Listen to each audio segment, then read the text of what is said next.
Hi mga kabimers, welcome back again to my channel and to my vlog. It's me, Bimsulen again, kabimers. Ako hindi ka pa po, kung bago pa lang kayo sa aking channel, please subscribe my channel, Bimsulen. Today kabimers, ang ating magiging content, ang ating magiging topic, no, ay kakaiba siya kabimers. Sa English pa ay different kinds of hunger, no? Iba't ibang klase ng kagutuman ng ating katawan, no, ng ating buhay. Mga kabimers, ano ba ang hunger kabimers, no? Nare-research natin o tayo mismo nafi-feel natin, ano ba yung hunger? Yung strong feeling na gustong-gusto mo, no? Halimbawa, gutom ka. Gusto mo kumain. Na kahit ano lang isasalang natin sa ating hapagkainan, sa ating mesa, basta't may kinakain ka dahil sa iyong gutom, no? May ibsa na yun, no? Marami ang kagutuman, kabimers, sa ating buhay, no? Unang-una kabimers ay ang kagutuman kabimers is yung pakiramdam mo na discomfort ka, no? Yung hindi maganda yung pakiramdam mo sa iyong tiyan, sa iyong katawan, no? Ako pag gutom ko kabimers, ang madalas sumasakit sa akin is yung ulo bago ang aking tiyan. Tapos yung manghihina ka pag gutom ka kabimers, no? Kasi walang laman yung ating tiyan. Ang gutom kabimers is yung strong desire, no? Yung gustong-gusto mo, no? Gusto mong kunin, gusto mong abutin. Isa din yung sa sign of gutom, yung craving ba? Yung pinapangarap mo, yung ini-imagine mo, no? Yun yung hunger din, kabimers. Hunger din, kabimers, is nakakapagdulot din sa atin ng sakit sa ating katawan, no? Buong katawan natin, no? Lahat magkakasakit pag sobra yung gutom natin, no? Sa panahon natin, kabimers, hindi lang sa Pilipinas, sa buong mundo, marami ang nagugutom, hindi lang thousands, kung hindi millions, no? Ang daming taong makikita natin ngayon sa multimedia, sa internet, no? Sa YouTube, sa Facebook, o kahit saan multimedia platforms ngayon, ang daming nakikita natin mga gutom, no? Dati ang sikat lang na lugar na nakakaranas ng gutom is yung Africa, no? Pero ngayon, hindi lang ang bansang yun, kung hindi halos buong mundo nakakaranas ng gutom, kabimers.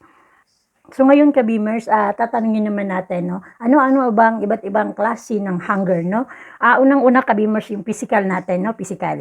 Yung sa ating dito sa ating taas, no, ang unang makakaranas ng hunger yung ating nose, no? Pag nakakaamoy ka ng mabango, masarap na amoy ng mga sarap na mga niluluto, no, automatic nagugutom tayo, no?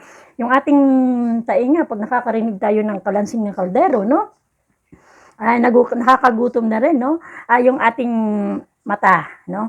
Ang ating mata ay laging nagugutom yan, no? Hindi lang siya nagugutom sa pagkain, no? Pagkain literal, no? Ang ating mata ay nagugutom din sa maraming bagay, sa maraming material, no? Sa paligid natin ng ating mata, pintuan ng kagutuman, no? Kabimers, may agree ba kayo doon? At ang ating bibig, no? Ang ating bibig ay laging gutom, no? At ang higit sa lahat na laging nagugutom ang ating tiyan, no? Minsan busog yung ating tiyan, ang ating bibig, gustong-gusto siyang kumain pa, no? So hindi lang sa physical ang nagugutom kabimers, no? May kagutuman din kabimers yung ating mental health, no? Ano ba ang kagutuman ng mental health? Is yung curiosity, no? Nandoon yung pag curious tayo, nagugutom tayo sa anumang bagay, no? Na gusto natin tuklasin, gusto natin alamin, gusto natin malaman, no? Curiosity, no? So, ang tendency, nagkakaroon ng anxiety, depression, no? Mental hunger din yun, kabimers. At minsan yung ating mental, siya yung unang nag-iisip ng kung ano-anong gusto natin, no? Gusto natin kainin o gusto natin kunin sa ating buhay. Ano-ano pa ang mga parts ng ating buhay ang nagugutom, kabimers? Ang ating katawan, physical, no? Ang ating physical na katawan, pag nagkulang tayo sa pahinga, no? Ito yung pagkain ng ating katawan is yung magpahinga. Ika nga, sabi nila, 7 to 8 hours ang pahinga o tulog ng tao araw-araw, no? Kasi pag nagkulang yon, manghihina ang ating katawan, no? Tendency, marami sa atin ang nagkakasakit kasi ang ating katawan ating inaabuso. Ano pa ang nagugutom sa ating buhay, kabimers? Higit sa lahat na nagugutom is yung ating spiritual, no?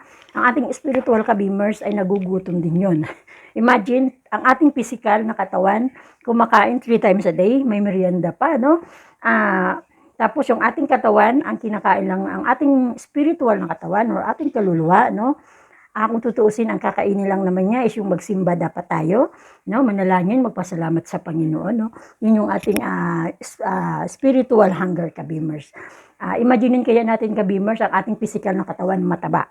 Tapos ang ating kaluluwa, payat, no? Malnourished. So yun siya, kabimers, ang iba't ibang klase ng hunger, kabimers. Yes, kabimers, no, hindi lang pala yun ang may hunger. Ang may hunger din sa ating sarili, kabimers, yung ating puso, no, yung heart desire. Ang ating puso din ay nagugutom, no? Marami sa ating mga tao nagugutom ang ating puso, kabimers. Maraming mga laman ang ating puso, no? Nagugutom din ang ating puso, hindi lang ang ating isip, ang ating bibig, ang ating mata, ating ilong, ating katawan, ating tiyan. Ang higit at nagugutom din ang ating puso, no? Ang ating desire, no? Marami tayong mga desire, kaya ang tao maraming nagugutom sa mga pangarap sa buhay, no, mga atensyon, kung ang daming kagutuman ng ating puso, kabimers, no. So ngayon tatalakayin natin 'yun, no. Ang dahilan kung bakit tayo nagugutom, no. Bakit may kagutuman, no? Anong dahilan bakit may kagutuman ang isang tao, ang isang lugar, ang buong mundo, no? Maraming tao ngayon, kabimers, nagugutom, hindi alam kung saan kukunin yung kakainin nila kinabukasan, no? Hindi nila alam kung saan papaano na naman sila kakain sa susunod nilang pagkain, no? May mga tao ngayon, kabimers, na lack of income, no? Na kahit may trabaho siya, di pa sapat yung income niya para ipakain sa kanyang buong pamilya. Meron din ngayon, marami sa atin ngayon nawawalan ng trabaho, no?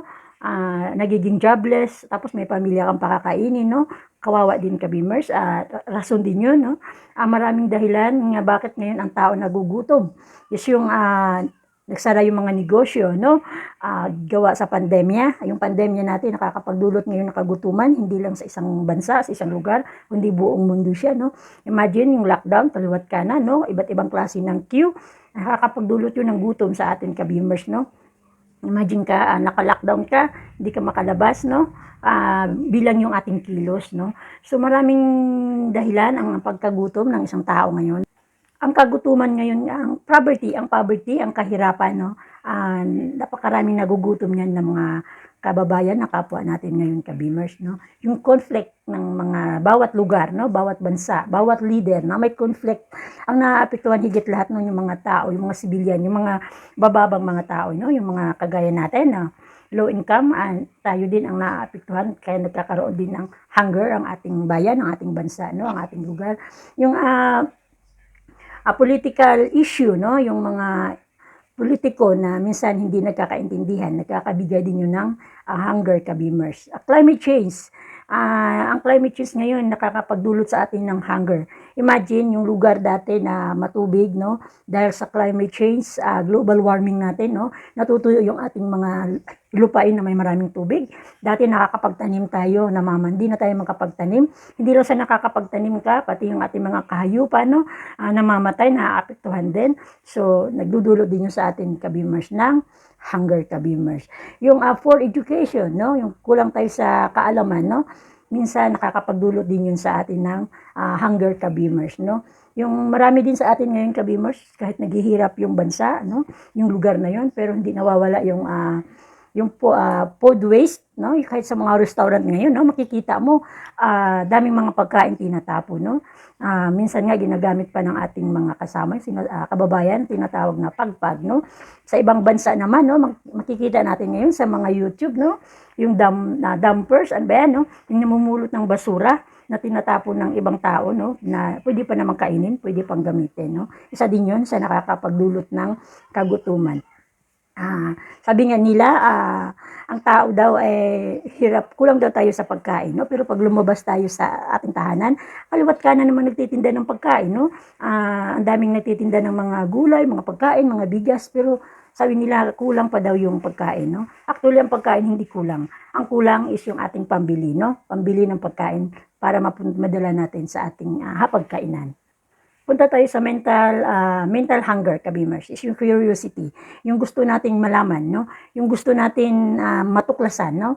Tendency minsan napapasubo tayo kasi gusto natin alamin, gusto natin tingnan, no? Yung curiosity natin, mga tao, hindi naman nawawala yun. Hindi lang bata ang curious, no? Tapos punta naman tayo, kabimers, sa heart heart hunger or heart desire, no? Tayong mga tao, marami tayong gutom sa ating puso, no? Kulang tayo sa attention, no? Nagugutom tayo. May mga tao nagugutom sa attention ng pamilya, attention ng asawa, attention ng anak, no? Meron taong nagsasama sa isang bahay, pero hindi maganda yung kanilang samahan, no? Maraming gutom sa ating sarili, no, sa ating puso. Maraming tao nangangailangan ng respeto, no? Nangangailangan sila ng pangunawa, no?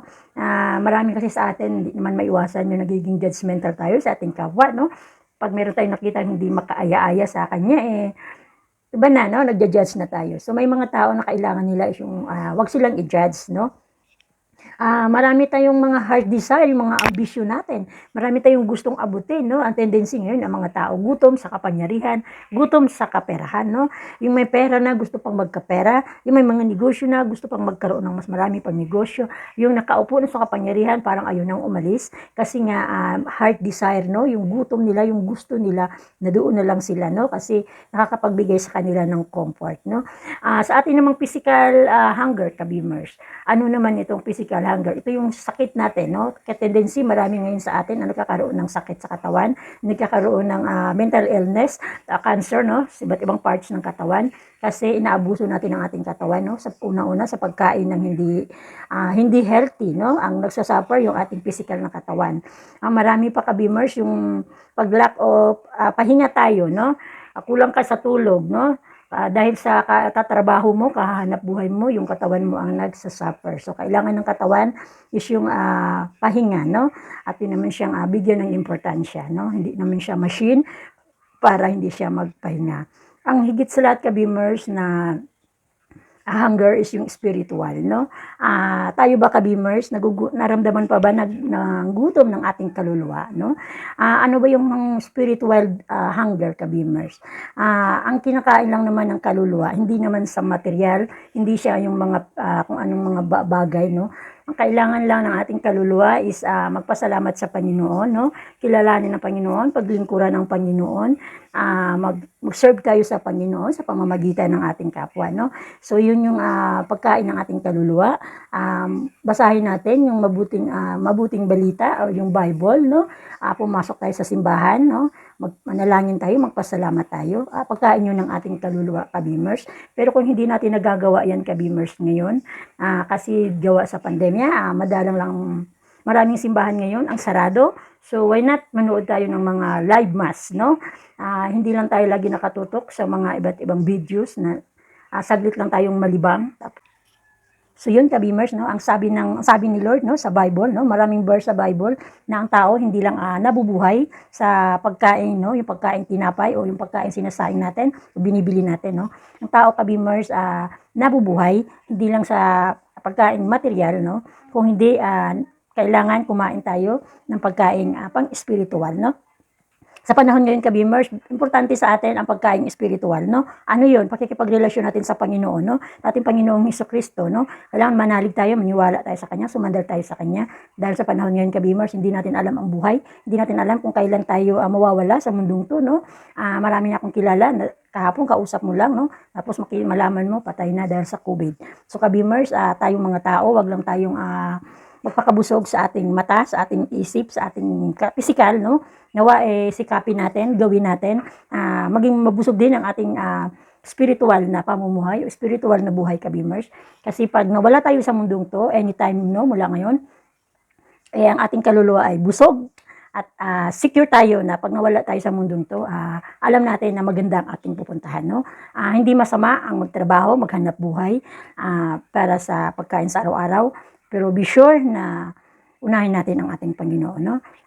Gawin nating sentro ang Panginoon sa ating isip, no? Sa ating puso, sa ating buhay, sa ating pagkatao. Yun ang pinaka-importante ngayon sa buhay na, sa panahon natin ngayon, kabimers. Ang material na bagay, nandyan lang. Pag nawala tayo sa mundong to, wala tayong madadala, kahit gaano kaliit, no, kabimers. So, isinilang tayong hubad, babalik tayong hubad. Ngayon, ang tao, pag namatay, ililibing o cremation. So, useless ang lahat ng pinaghirapan natin. Kaya ang unahin natin dapat ngayon, kabimers, busugin ang ating kaluluwa, no? Ang ating spiritual na buhay. So yun lang po, kabimers. See you my next topic, see you my next vlog. Nawa may na-bless po tayo ng konti. May napulot po tayo, mga kabimers. So Always follow the protocol, kabimers, and pray more. No? Maging channel nawa tayo sa biyaya ng Panginoon para sa ating kapwa kabimers. So yun lang po kabimers ang ating vlog for today.